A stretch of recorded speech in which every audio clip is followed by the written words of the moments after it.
আজিৰ এই সংবাদ মেলত ওদালগুৰিৰ গোটেই সংবাদকৰ্মীক মই আদৰণি জনাইছোঁ। যোৱাকালি BTCৰ প্ৰাক্তন EM তথা মুদিবাৰী সমষ্টিৰ BPFৰ প্ৰাৰ্থী জগদীশ সৰকাৰ আৰু লগতে BPFৰ CWC মেম্বাৰ অৰুণ শৰ্মা দুজনে এটা সংবাদ মেল যোগে এই সংবাদ মেলত আমি দেখিবলৈ পাইছোঁ যে জগদীশ সৰকাৰ আৰু অৰুণ শৰ্মা দুয়োগৰাকী নিখিল বড়ো ছাত্ৰ সন্থাক লৈ পেলাই কিছুমান মন্তব্য কৰা বা কিছুমান কমিউনেল মানে তাত বক্তব্য কৰা আমি দেখিবলৈ পাইছোঁ। আৰু আজি নিখিল বড়ো ছাত্ৰ সন্থাৰ তৰফৰ পৰা তেওঁলোকৰ যিখিনি মন্তব্য বা বক্তব্য আৰু তেওঁলোকে যিখিনি সংবাদ মেল যোগে অসমবাসীৰ ওচৰত নিখিল বড়ো ছাত্ৰ সন্থাৰ ভাৱমূৰ্তি বিনষ্ট কৰিবৰ কাৰণে যিখিনি তথ্য দাঙি ধৰিছে সেই গোটেই তথ্য আমি একে ভাষাৰে আমি গৰিহণা দিছোঁ, আমি ধিক্কাৰ দিছোঁ। আৰু এই গোটেই যিখিনি কথা মিছা কথা তেওঁ ৰাইজৰ আগত দাঙি ধৰি পেলাই নিখিল বড়ো ছাত্ৰ সন্থা যি পবিত্ৰ এটা ছাত্ৰ সংগঠন, বড়ো জাতিৰ এটা ছাত্ৰ সংগঠন, সেই পবিত্ৰ সংগঠনক ৰাইজৰ আগত তেওঁলোকে এটা বেয়া ভাৱমূৰ্তি দাঙি ধৰিবৰ কাৰণে যি চেষ্টা অব্যাহত ৰাখিছে সেই চেষ্টা আজি আমি ক্লাৰিফিকেশ্যন আমি দিব বিচাৰিছোঁ। মূল কথাটো হ'ল যে আজিৰ তাৰিখত জগদীশ সৰকাৰ আৰু অৰুণ শৰ্মা তেওঁলোকে বড়ো ৰাইজৰ আগত ক্ষমা খোজা উচিত। বড়ো ৰাইজক তেওঁলোকে ক্ষমা খুজিব লাগে, কিয়নো তেওঁলোকে যি কথাবিলাক কৈছে যে নিখিল বড়ো ছাত্ৰ সন্থা উগ্ৰ জাতীয়তাবাদ, সেই উগ্ৰ জাতীয়তাবাদৰ ডেফিনিশ্যনটো তেওঁ হয়তো নাজানে আৰু হয়তো তেওঁ ৰাজনীতিত মানে ইগোইজম যোনটো তেওঁ ৰাজনীতিত যিহেতু তেওঁ অৱতীৰ্ণ হৈছে, তেওঁ বেছি ইগো হৈ পেলাই সেই কথাবিলাক বক্তব্য ৰাখিছে। তো আমি ক'ব বিচাৰিছোঁ যে জগদীশ সৰকাৰ ডাঙৰীয়াই আজিৰ তাৰিখত বড়ো ৰাইজৰ ওচৰত ক্ষমা খোজক। উগ্ৰ জাতীয়তাবাদ কাক কোৱা হয় এই কথাৰ কাৰণে তেওঁ স্পষ্ট দাঙি ধৰক আৰু তেওঁক ৰাজহুৱাভাৱে বড়ো জাতিয়ে নিশ্চয় বয়কট কৰিব। কাৰণ নিখিল বড়ো ছাত্ৰ সন্থা জন্মলগ্নৰ পৰা আমি ৰাইজৰ হকে, ৰাইজৰ স্বাৰ্থত, ৰাইজৰ সেৱা কৰি পেলাই ছাত্ৰ সংগঠন হিচাপে, সামাজিক সংগঠন হিচাপে বড়ো জাতিৰ উন্নয়নৰ কাৰণে, বড়ো জাতিৰ অস্তিত্ব ৰক্ষাৰ কাৰণে, বড়ো জাতিৰ ভাষা, কলা, সংস্কৃতি, শিক্ষা, অৰ্থনীতি, ৰাজনীতিক দিশ সকলো দিশত অধিকাৰ পাবৰ কাৰণে আমি সংগ্ৰাম চলাই আহিছোঁ। আৰু এই সংগ্ৰামত গণতান্ত্ৰিকভাৱে অহিংসা নীতিৰে শান্তিপূৰ্ণভাৱে নিখিল বড়ো ছাত্ৰ সন্থাই আমি মাত মাতি আহিছোঁ। আৰু এই দীঘলীয়া সংগ্ৰামত নিখিল বড়ো ছাত্ৰ সন্থাই আন আন জনগোষ্ঠী, আন আন জাতি জনগোষ্ঠীক একেলগে লৈ পেলাই আমি আগত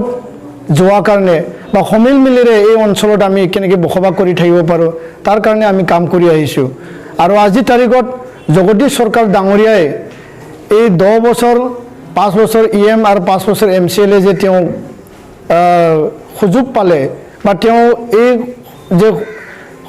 সুযোগটো পালে, সেই সুযোগৰ যদি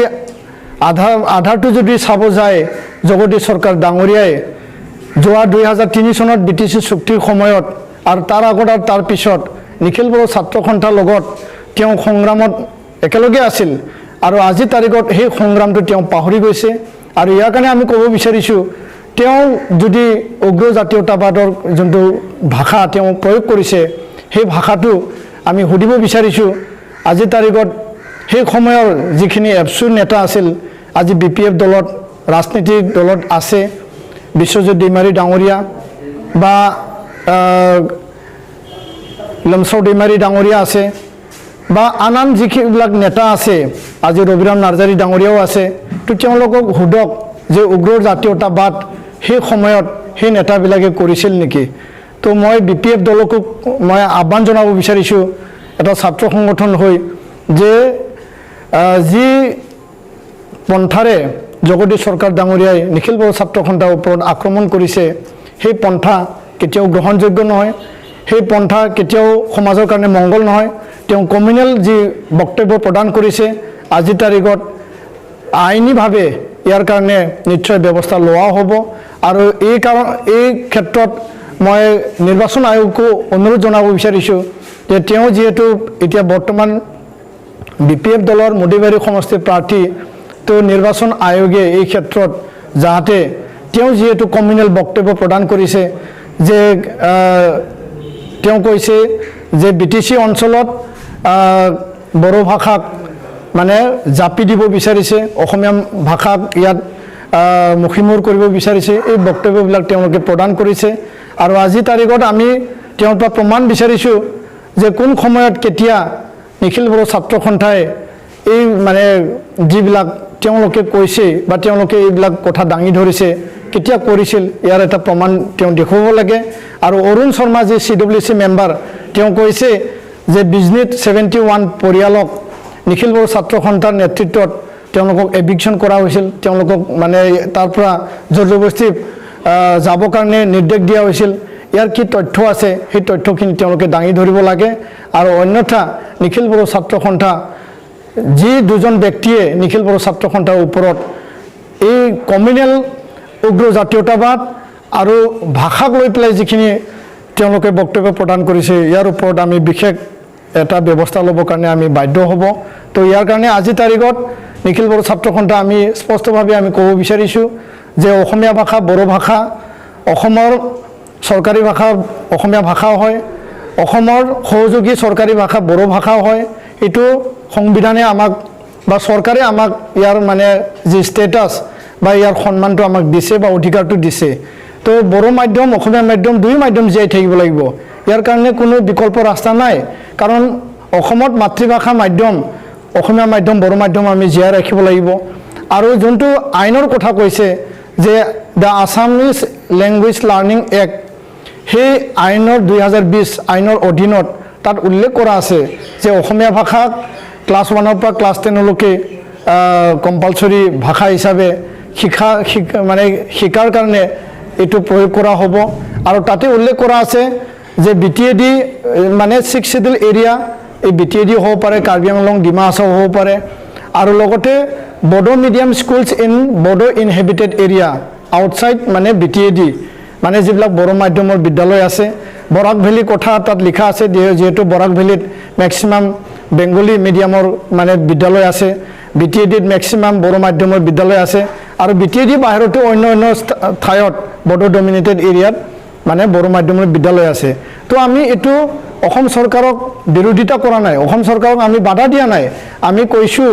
আমি আহ্বানে জনাইছোঁ মুখ্যমন্ত্ৰী ডাঙৰীয়াক শিক্ষামন্ত্ৰী ডাঙৰীয়াক যে এই আইনত বড়ো মাধ্যমত অসমীয়া মাধ্যম জাপি দিব বুলি তাত লিখা নাই কিন্তু বড়ো ডমিনেটেড ইনহেবিটেড এৰিয়া এইটো লিখা আছে তো আমি আহ্বানে জনাব বিচাৰিছোঁ যে ইমপ্লিমেণ্টৰ ক্ষেত্ৰত প্ৰয়োগৰ ক্ষেত্ৰত যাতে বড়ো মাধ্যমক মানে এই যি পদক্ষেপ এই পদক্ষেপটো ৰেহাই যাতে দিয়া হয় আইনত বড়ো মাধ্যমৰ ওপৰত অসমীয়া মাধ্যম দিব বুলি তেনেকুৱা কোনো লিখাই নাই আৰু আমি এইটো বিৰোধিতাও কৰা নাই আমি জাষ্ট অসম চৰকাৰক এক্সামিনেশ্যন কৰিব লাগে ইয়াৰ পৰা ৰেহাই দিব লাগে সেই কথাকে আমি কৈছোঁ আৰু আজি 17টা বছৰ কাৰ্যকাল হাগ্ৰামা মহিলাৰী ডাঙৰীয়া জগদীশ চৰকাৰী ডাঙৰীয়া নেতৃত্বত